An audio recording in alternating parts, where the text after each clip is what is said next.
আমরা একই রান্না এক একজন এক এক রকম পদ্ধতিতে রান্না করে থাকি, আর তাই একই রান্নার অনেক রকম স্বাদ হয়। মাছের মাথা দিয়ে মুগ ডাল কিন্তু আমি খুব সহজ উপায়ে রান্না করি, আর সেটি খেতেও কিন্তু দারুণ হয়। মাছের মাথা দিয়ে মুগ ডাল আপনি কি করে রান্না করেন, আপনার রেসিপিটি কমেন্টের মাধ্যমে সবাইকে জানাতে ভুলবেন না।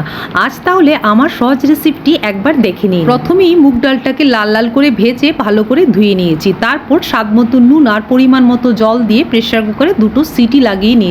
ডালটা ইচ্ছে করেই খুব বেশি একটা সেদ্ধ করিনি, তাই হাতার সাহায্যে চেপে চেপে কিছুটা ভেঙে দিচ্ছি। এখন দিয়ে দিলাম পরিমাণ মতো হলুদ গুঁড়ো। আর আজ আমি কাতলা মাছের মাথা দিয়ে মুগ ডালটা রান্না করব।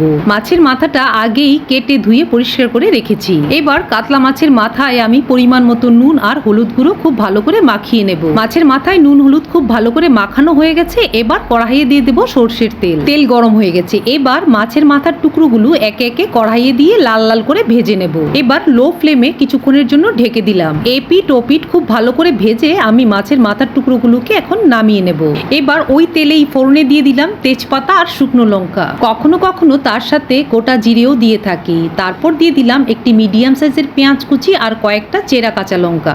এবার সবকিছু একসাথে সামান্য ভাজার পর দিয়ে দিলাম কিছুটা পরিমাণে আদা বাটা। এবার সবকিছুর সাথে আদা বাটাটাকেও খুব ভালো করে ভেজে নেব। ফোড়নের মশলাটা খুব ভালো করে লাল লাল করে ভাজার পর দিয়ে দিচ্ছি 1 চামচ জিরে গুঁড়ো আর পরিমাণ মতো হলুদ গুঁড়ো দিয়ে সবকিছু একসাথে আবার একবার ভালো করে ভেজে নেব। ফোড়নের মশলাটা লাল লাল করে খুব সুন্দর ভাজা হয়ে গেছে। এবার উপর থেকে ঢেলে দেব সেদ্ধ করে রাখা মুগ ডালটা। এবার আমি সবকিছু ভালো করে মিশিয়ে ডালটা আমি কিছুক্ষণের জন্য ফুটতে দেব, তাই গ্যাস ওভেনের ফ্লেমটা আমি হাই করে দিলাম। এখন ডাল ফুটতে শুরু করেছে। 5 মিনিট পর দিয়ে দেব ভেজে রাখা মাছের মাথার টুকরোগুলো। মাছের মাথার টুকরোগুলো ডালে দেওয়ার পরেও কিন্তু ডালটা বেশ কিছুক্ষণ আমি ফুটিয়ে নেব।